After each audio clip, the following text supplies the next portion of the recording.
Welkom by ons Saterdag skriflesing. Vandag se teks herinner ons aan iets besonders, dat die Heilige Gees uitgestort is op alle mense, nie net op die wat ons sou verwag nie. God werk dikwels groter en verder as wat ons kan dink. Kom ons luister saam na 'n merkwaardige oomblik in die vroeë kerk se geskiedenis. Kom ons lees Handelinge hoofstuk 10, van vers 1 tot 48, uit die 53 vertaling. En daar was in Caesarea 'n man met die naam van Cornelius, 'n hoofman oor 100 van die sogenaamde Italiaanse leerafdeling. Hy met sy hele huis was vroom en Godvreesend en het baie aalmoese aan die volk gegee en was altyd deur in die gebed tot God. Hy het duidelik in 'n gesig omtrent die 9de uur van die dag 'n engel van God na hom sien inkom en vir hom sê, Cornelius. En hy het die oë op hom gehou en vol vrees gesê, Wat is dit, my Heer? Toe antwoord hy hom, Jou gebede en jou aalmoese het voor God in gedagtenis gekom. Stuur dan nou manne na Joppe en laat vir Simon haal wat ook Petrus genoem word. Hy is tuis by 'n sekere Simon, 'n leerlooier, wie se huis by die see is. Hy sal jou sê wat jy moet doen. En toe die engel wat met Cornelius gespreek het weg was, roep hy 2 van sy huisbediendes en 'n vroom soldaat van die wat altyd by hom was, en vertel hulle alles en stuur hulle na Joppe. En die volgende dag, terwyl hulle op pad was en na by die stad kom, het Petrus omtrent die 6de uur op die dak geklim om te bid, en hy het baie honger geword en wou eet. En terwyl hulle besig was om klaar te maak, het daar 'n verrukking van sinne oor hom gekom. Hy sien die hemel geopend, en 'n voorwerp soos 'n groot laken na hom afdaal, wat aan die 4 hoeke vasgebind is en op die aarde neergelaat word. Daarin was al die 4-voetige diere van die aarde, en die wilde en kruipende diere, en die voëls van die hemel.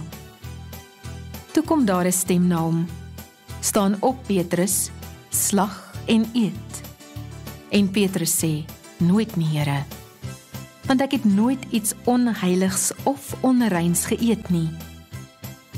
En weer het die stem vir die 2de keer na hom gekom, Wat God rein gemaak het, mag jy nie onheilig ag nie. En dit het 3 maal gebeur, en die voorwerp is weer in die hemel opgeneem. En terwyl Petrus by homself daaroor verleë was, wat die gesig tog kon beteken wat hy gesien het, staan die manne wat deur Cornelius gestuur was daar by die poort, en verneem na die huis van Simon.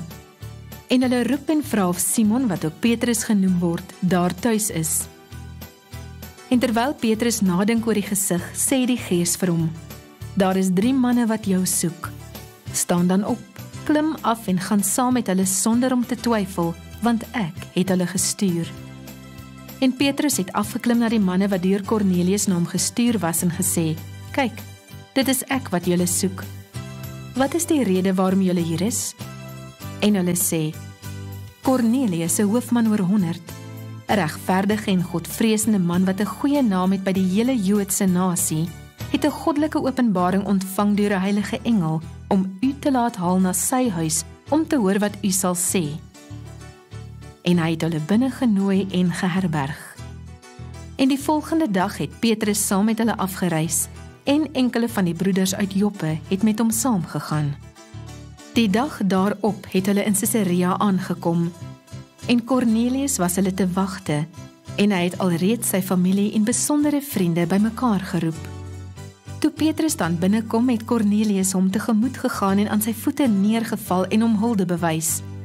Maar Petrus het hom opgerig en gesê, Staan op, ek is self ook maar 'n mens. En onderwyl hy met hom spreek, gaan hy binne en vind baie wat vergader het, en hy sê vir hulle, Julle weet dat dit ongeoorloof is vir 'n Joodse man om met iemand van 'n ander volk omgang te hê of hom te besoek. Maar God het my getoon dat ek geen mens onheilig of onrein mag noem nie. Daarom het ek toe ek gehaal is gekom, sonder om tee te spreek. Ek vra dan om watter rede julle my laat haal het. En Cornelius sê, 4 dae gelede was ek besig om te vas tot op hierdie uur, en die 9de uur het ek in my huis gebid. En met eens staan daar 'n man voor my in 'n blink kleed en sê, Cornelius. Jou gebed is verhoor en jou almoses is voor God in herinnering gebring. Stuur dan na Joppe en laat Simon haal wat ook Petrus genoem word. Hy vertoef in die huis van Simon, 'n leerlooier by die see. As hy kom, sal hy met jou spreek. Ek het toe op die daad na u gestuur en u het goed gedoen om te kom. Ons is dan nou almal voor die aangesig van God aanwesig, om alles te hoor wat deur God aan u opgedra is. En Petrus het sy mond geopen en gesê, ek sien waarlik dat God geen aannemer van die persoon is nie, maar dat in elke nasie die een wat hom vrees en geregtigheid doen, hom welgevallig is. Dit is die woord wat hy gestuur het aan die kinders van Israel, toe hy die evangelie van vrede verkondig het deur Jesus Christus. Hy is die Here van almal. Julle weet van die saak wat deur die hele Judea gebeur het en van Galilea af begin het, na die doop wat Johannes gepreek het met betrekking tot Jesus van Nasaret, hoe God hom gesalf het met die Heilige Gees en met krag. Hy het die land gegaan, goed gedoen en almal geniet, omdat God met hom was. Hy is van alles wat hy gedoen het in die Joodse land en in Jerusalem. En hulle het hom omgebring deur hom aan 'n kruishout op te hang. Hom het God op die dag opgewek en beskik dat hy sou verskyn, nie aan die hele volk nie, aan getuies wat deur God van tevore verkies is, aan ons wat met hom saam geëet en gedrink het nadat hy uit die dode opgestaan het.